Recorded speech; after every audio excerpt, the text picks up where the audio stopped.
Capítulo 4. Dos sistemas. 36.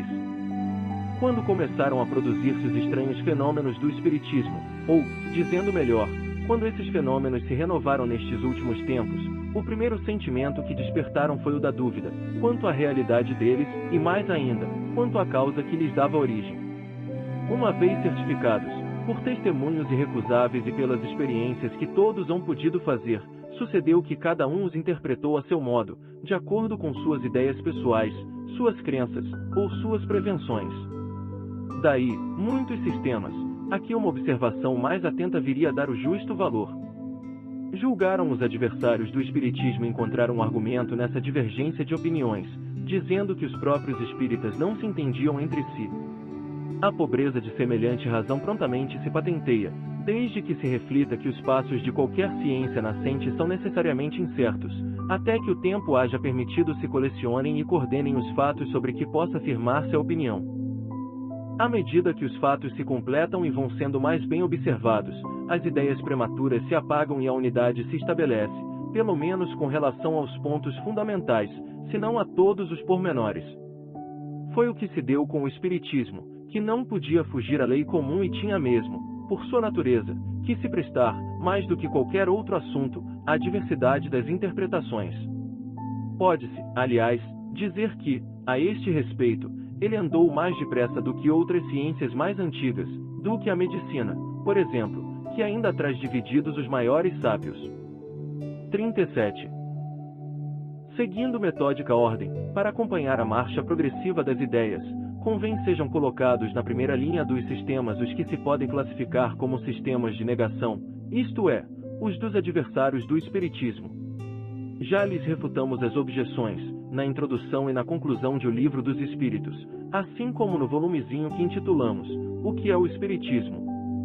Fora supérfluo insistir nisso aqui. Limitar-nos-emos a lembrar, em duas palavras, os motivos em que eles se fundam. De duas espécies são os fenômenos espíritas, efeitos físicos e efeitos inteligentes. Não admitindo a existência dos espíritos, por não admitirem coisa alguma fora da matéria, concebe-se que neguem os efeitos inteligentes. Quanto aos efeitos físicos, eles os comentam do ponto de vista em que se colocam e seus argumentos se podem resumir nos 4 sistemas seguintes. 38. Sistema do charlatanismo. Entre os antagonistas do espiritismo, muitos atribuem aqueles efeitos ao embuste, pela razão de que alguns puderam ser imitados. Segundo tal suposição, todos os espíritas seriam indivíduos embaídos e todos os médiuns seriam embaidores, embusteiros, de nada valendo a posição, o caráter, o saber e a honradez das pessoas. Se isto merecesse resposta, diríamos que alguns fenômenos da física também são imitados pelos prestidigitadores, o que nada prova contra a verdadeira ciência. Demais, pessoas, cujo caráter afasta toda suspeita de fraude, preciso é não saber absolutamente viver e carecer de toda a urbanidade, para que alguém ouse vir dizer-lhe na face que são cúmplices de charlatanismo. Num salão muito respeitável, um senhor, que se dizia bem educado, tendo-se permitido fazer uma reflexão dessa natureza, ouviu da dona da casa o seguinte: Senhor, pois que não estáis satisfeito, à porta vos será restituído o que pagastes. E, com um gesto, lhe indicou o que de melhor tinha a fazer. Dever-se-á por isso afirmar que nunca houve abuso? Para crê-lo, fora mister admitir-se que os homens são perfeitos. De tudo se abusa, até das coisas mais santas. Por que não abusariam do espiritismo? Porém, o mau uso que de uma coisa se faça não autoriza que ela seja prejulgada desfavoravelmente. Para chegar-se à verificação, que se pode obter, da boa-fé com que obram as pessoas, deve-se atender aos motivos que lhes determinam o procedimento. O charlatanismo não tem cabimento onde não há especulação. 39. Sistema da loucura. Alguns, por condescendência, concordam em pôr de lado a suspeita de embuste. Pretendem então que os que não iludem são iludidos, o que equivale a qualificá-los de imbecis. Quando os incrédulos se abstêm de usar de circunlóquios, declaram, pura e simplesmente, que os que creem são loucos, atribuindo-se a si mesmos, desse modo e sem cerimônias, o privilégio do bom senso. Esse é o argumento formidável dos que nenhuma razão plausível encontram para apresentar. Afinal, semelhante maneira de atacar se tornou ridícula, tal a sua banalidade, e não merece que se perca tempo em refutá-la. Acresce que os espíritas não se alteram com isso, tomam corajosamente o seu partido e se consolam, lembrando-se de que têm por companheiros de infortúnio muitas pessoas de mérito incontestável. Efetivamente, forçoso será convirem que essa loucura, se loucura existe, apresenta uma característica muito singular, há de atingir de preferência a classe instruída, em cujo seio conta o espiritismo, até ao presente, a imensa maioria de seus adeptos. Se entre estes algumas excentricidades se manifestam, elas nada provam contra a doutrina, do mesmo modo que os loucos religiosos nada provam contra a religião, nem os loucos melomanos contra a música, ou os loucos matemáticos contra a matemática. Todas as ideias sempre tiveram fanáticos exagerados e é preciso se seja dotado de muito obtuso juízo, para confundir a exageração de uma coisa com a coisa mesma. Para mais amplas explicações a este respeito, recomendamos ao leitor a nossa brochura, O que é o Espiritismo e o Livro dos Espíritos, Introdução, 15. 40. Sistema da alucinação. Outra opinião, menos ofensiva essa, por trazer um ligeiro colorido científico, consiste em levar os fenômenos à conta de ilusão dos sentidos. Assim, o observador estaria de muito boa fé, apenas, julgaria ver o que não vê. Quando diz que viu uma mesa levantar-se e manter-se no ar, sem ponto de apoio, a verdade é que a mesa não se mexeu. Ele a viu no ar, por efeito de uma espécie de miragem, ou por uma refração, qual a que nos faz ver, na água, um astro, ou um objeto qualquer, fora da sua posição real. Isto, a rigor, seria possível, mas, os que já testemunharam fenômenos espíritas hão podido certificar-se do isolamento da mesa suspensa, passando por debaixo dela, o que parece difícil de se conseguir, caso o móvel não se houvesse despregado do solo. Por outro lado, muitas vezes tem sucedido quebrar-se a mesa ao cair. Dar-se-á que também aí nada mais haja do que simples efeito de ótica? É fora de dúvida que uma causa fisiológica bem conhecida pode fazer que uma pessoa julgue ver em movimento um objeto que não se moveu, ou que supõe estar ela própria a mover-se, quando permanece imóvel. Mas, quando, rodeando uma mesa, muitas pessoas a veem arrastada por um movimento tão rápido que difícil se lhes torna acompanhá-la, ou que mesmo deita algumas delas ao chão, poder-se-á dizer que todas se acham tomadas de vertigem, como o bêbado, que acredita estar vendo a casa em que mora passar-lhe por diante dos olhos. 41. Sistema do músculo estalante. Sendo assim, pelo que toca à visão, de outro modo não poderia ser, pelo que concerne à audição. Quando as pancadas são ouvidas por todas as pessoas reunidas em determinado lugar, não há como atribuí-las razoavelmente a uma ilusão. Pomos de parte, está claro, toda ideia de fraude supomos que uma atenta observação tenha verificado não serem as pancadas atribuíveis a qualquer causa fortuita ou material. É certo que um sábio médico deu desse fenômeno uma explicação, ao seu parecer, peremptória.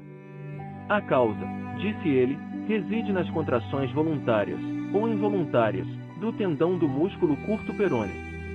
A este propósito, desce as mais completas minúcias anatômicas, para demonstrar por que mecanismo pode esse tendão produzir os ruídos de que se trata, imitar os rufos do tambor e, até, executar áreas ritmadas.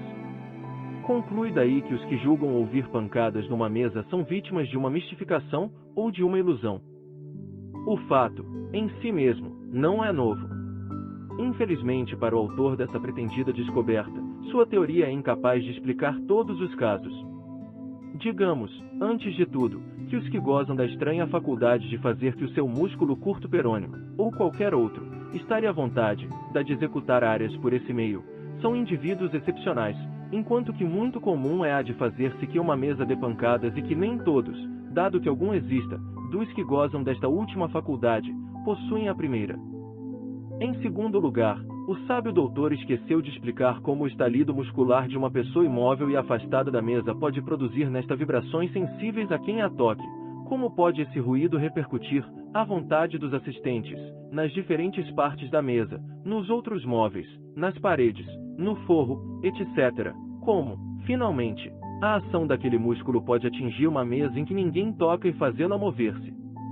Em suma, a explicação a que nos reportamos, se de fato fosse, apenas infirmaria o fenômeno das pancadas, nada adiantando com relação a qualquer dos outros muitos modos de comunicação. Reconheçamos, pois, que ele julgou sem ter visto, ou sem ter observado tudo e observado bem. É sempre de lamentar que homens de ciência se afoitem a dar, do que não conhecem, explicações que os fatos podem desmentir. O próprio saber que possuem deverá torná-los tanto mais circunspectos em seus juízos, quanto é certo que esse saber afasta deles os limites do desconhecido. 42. Sistema das causas físicas. Aqui, estamos fora do sistema da negação absoluta. Averiguada a realidade dos fenômenos, a primeira ideia que naturalmente acudiu ao espírito dos que os verificaram foi a de atribuir os movimentos ao magnetismo, à eletricidade, ou à ação de um fluido qualquer, numa palavra, a uma causa inteiramente física e material. Nada apresentava de irracional esta opinião e teria prevalecido, se o fenômeno houvera ficado adstrito a efeitos puramente mecânicos. Uma circunstância parecia mesmo corroborá-la, a do aumento que, em certos casos, experimentava a força atuante, na razão direta do número das pessoas presentes. Assim, cada uma destas podia ser considerada como um dos elementos de uma pilha elétrica humana. Já dissemos que o que caracteriza uma teoria verdadeira é poder dar a razão de tudo. Se, porém, um só fato que seja contradiz, é que ela é falsa, incompleta, ou por demais absoluta. Ora, foi o que não tardou a reconhecer-se, quanto a esta. Os movimentos e as pancadas deram sinais inteligentes, obedecendo à vontade e respondendo ao pensamento. Haviam, pois, de originar-se de uma causa inteligente. Desde que o efeito deixava de ser puramente físico, outra, por isso mesmo, tinha que ser a causa.